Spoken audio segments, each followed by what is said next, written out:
Welcome to the Happy Mindset, episode 115.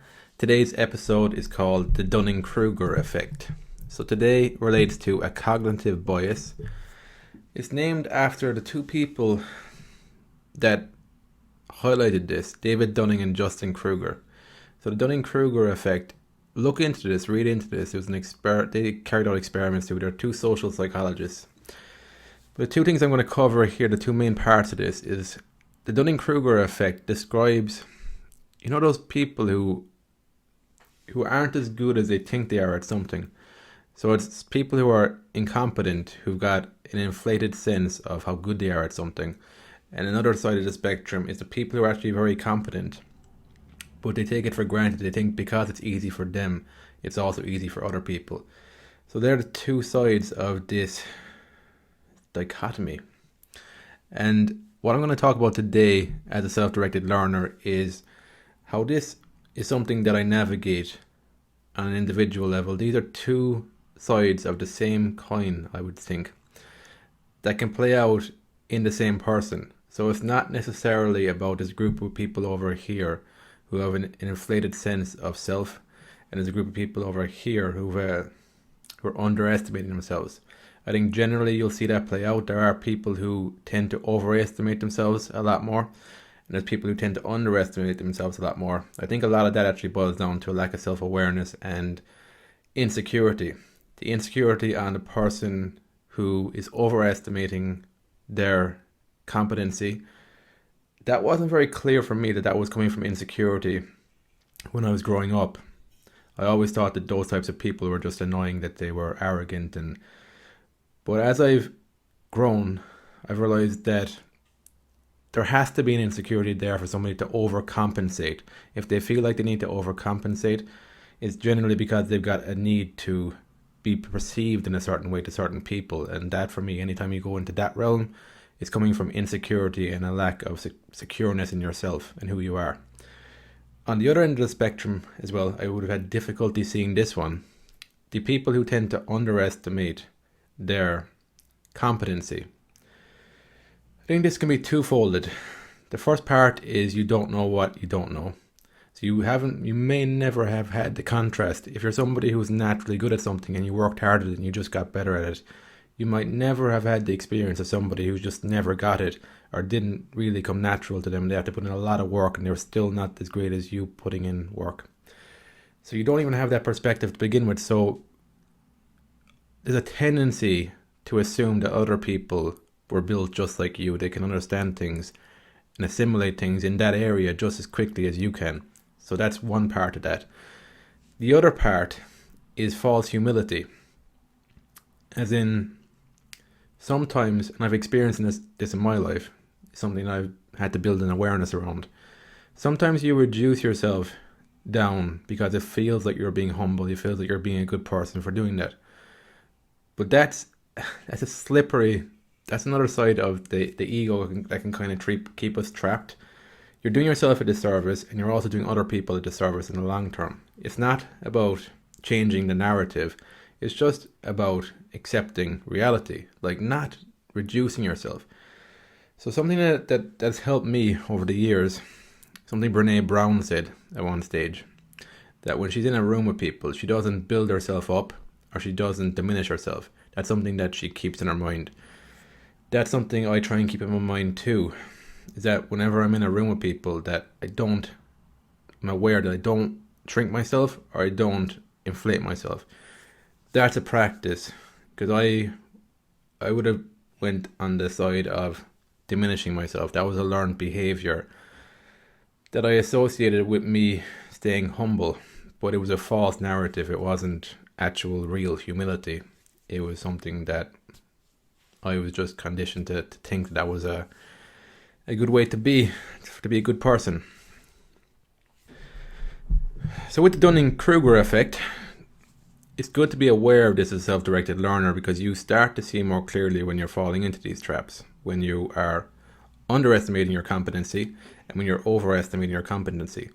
The reason it's good to realize when you're underestimating your competency is that you'll be better able to determine where you are in the process. So if you, for example, will take programming here. If you're self-learning to code, the program, then you'll delay. If you're looking for a job, if you just want to get a job, you're not going freelancing route. Even freelancing route, there's an element to this too, but because I haven't gone down that path, I haven't made it work. I'll talk about the job market here. So when you're underestimating your competency, there's a tendency to delay the interview process. You will always feel like I should have a better level before I do my first interview. It's this unwillingness to go into an interview because you feel like you are not at the required standard. You feel like an imposter. You shouldn't be there in the first place.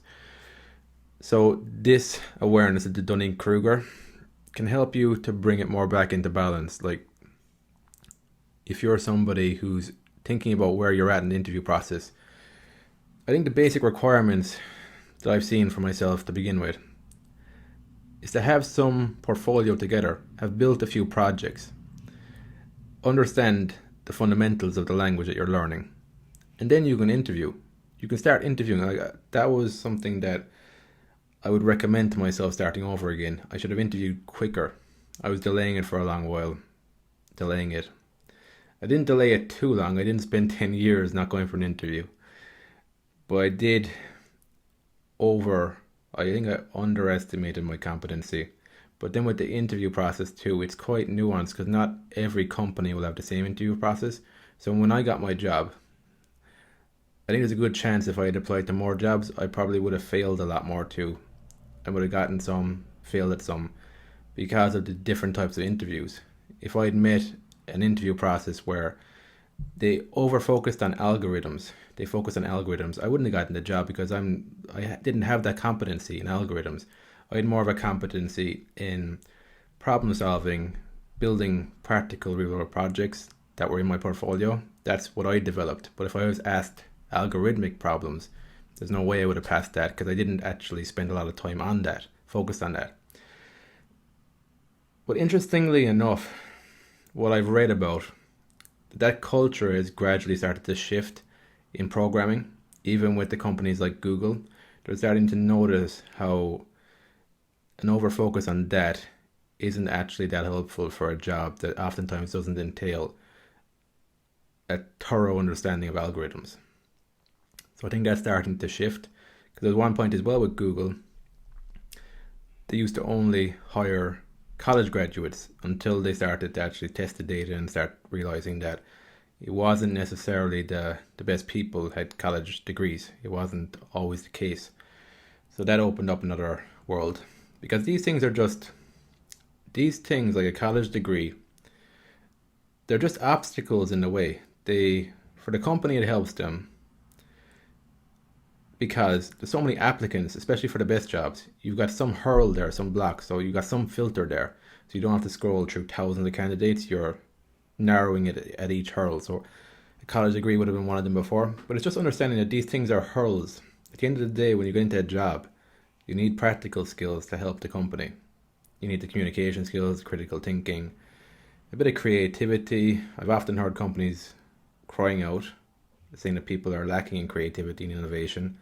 And I think that stems from mindset, our relationship to failure, our relationship with creativity, our relationship with feedback. These are the things that I think stifle innovation and creativity, but are not being addressed in a systematic way. And that's why I think self-education is a very important thing, because you can cater to these things at an individual level.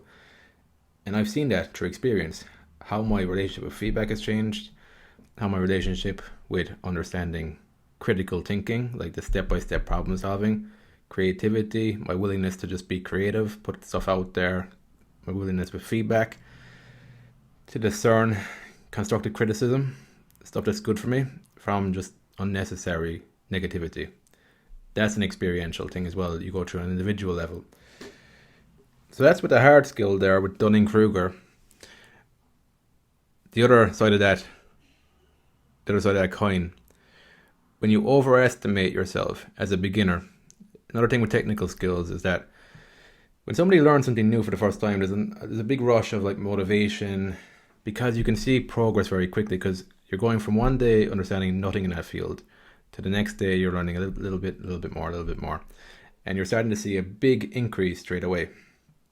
because you're coming from zero to quite a bit of information. But you'll tend to find maybe a year into it, maybe even 6 months into it, it becomes more difficult. Like as you get a better level, it becomes more nuanced and it becomes more of a slog. And I think there's a tendency to start, like especially if you're approaching it in a smart way from the 80-20 principle way, you could easily overestimate your level and fall on the side of like thinking you're more competent than you are. How I've navigated that is to just be aware of the story I'm telling myself. If my goal is to actually learn and to master a skill, then a narrative, some sort of narrative about why this is me, why this is good for me, or just being aware of the narrative I'm telling myself. If my goal is purely to learn, to master a skill, to get good at something, to be of service, to be enjoying my life, it'll make it easier for me to learn. But if I've got this idea that I need to prove to people that I'm smart, or I need to prove to myself that I'm smart, those types of narratives, that can play into this Dunning Kruger effect, because you've got this impatience that you need to get feedback from people that they're respecting you. This will be your perception too, a lot of it. It might even be the reality of how people are looking at you. Because you will need to feel smart straight away and you need to get through things quicker. Actually, this, I think, is the reason why people rush through material as beginners. This was part of the reason for me anyway. Because in the education system, in school, if you think about it in school, the people who answered the problems quickly or did the test quickly and did well, you tend to associate them as like really, really smart people. So if you've got this chip on your shoulder that you never felt like that, you never felt smart, you'll tend to want to replicate that, even though it might have never been the reality because you didn't have that person's experience. You'll tend to try and rush through things because you've got this urge to solve things quicker, so you be perceived as a smart person. So you can rush through things, trying to get at this perception that you're smarter than other people. I think that can be one possible variable that would lead to you overestimating your competency in something because you've got this desire to learn things quickly and be perceived in that way. And that stifles it because you learn more optimally when you haven't got these narratives going on and you're doing it purely to get better at the skill, better at the craft. Because it means something. And you realize that in learning itself, you actually get feelings of progress, accomplishment, fulfillment, that's the feelings you're looking for. So that's that side of it. Just bring this to personal development a little bit. The Dunning Kruger effect, I think this plays out a lot in personal development because of the nature of it. Because personal development, like I've mentioned before, is very hard to pin down. I think personal development is about the individual. It's your individual journey. I don't think there's much.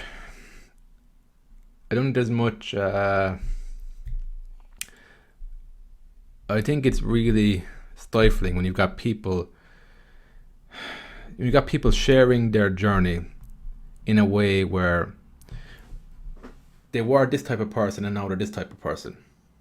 I don't think that's helpful. I don't think that's the reality of the situation. Because there's light and dark, there's a shadow side, yin and yang. There's like, that is there throughout life.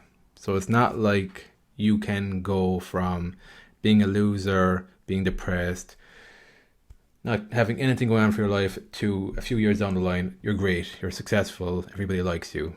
I think that's a narrative. It's a false reality that is prevalent a lot in how personal development is sold to people. So the Dunning Kruger effect there, it's overestimating your competency. Because when you're going on that trajectory, you're tending to ignore the stuff that you haven't resolved in yourself. Because how could you go about pitching a perfect life if you are accepting that you're not perfect? You couldn't do it. There'd be a cognitive dissonance there. That's the only way you can get around that, is by ignoring aspects of your reality in order to sell a reality that isn't real. So this is the Dunning Kruger effect there. You're overcompensating. You're making yourself out to be more competent than you are. So that's something that is very easy to fall into in personal development. I've bought into those narratives before until I guess what's helped me is that I understand the pain of living in any narrative, even if it's a beautiful narrative. It's not real. The most peace of mind I have and the more progress I feel, and the more like profoundness I feel, is when I'm not living in a narrative. I'm just living in reality and living moment to moment. That's when I get the most joy. So this is what's helped me, I guess, with this Dunning Kruger effect in personal development. It's harder in the long term, but it's real. That's the thing, it's real. I think a lot of personal development is actually helping you to feel all the emotions, the rawness of it. Like life is raw. There's a lot of emotions there.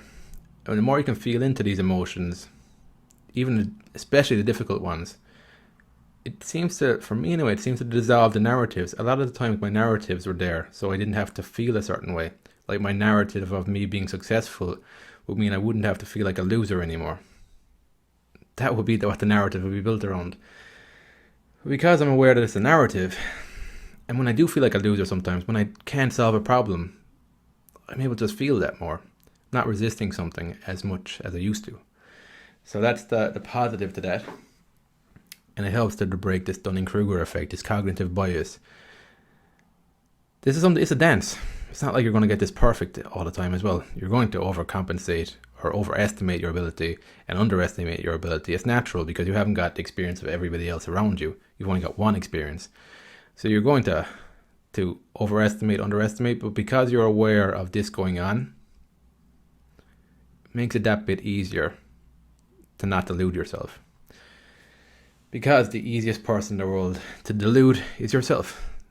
That's a hard truth as well to come to terms with, but it's also liberating, because the flip side of that is that you start to realize that you're the one standing in your own way.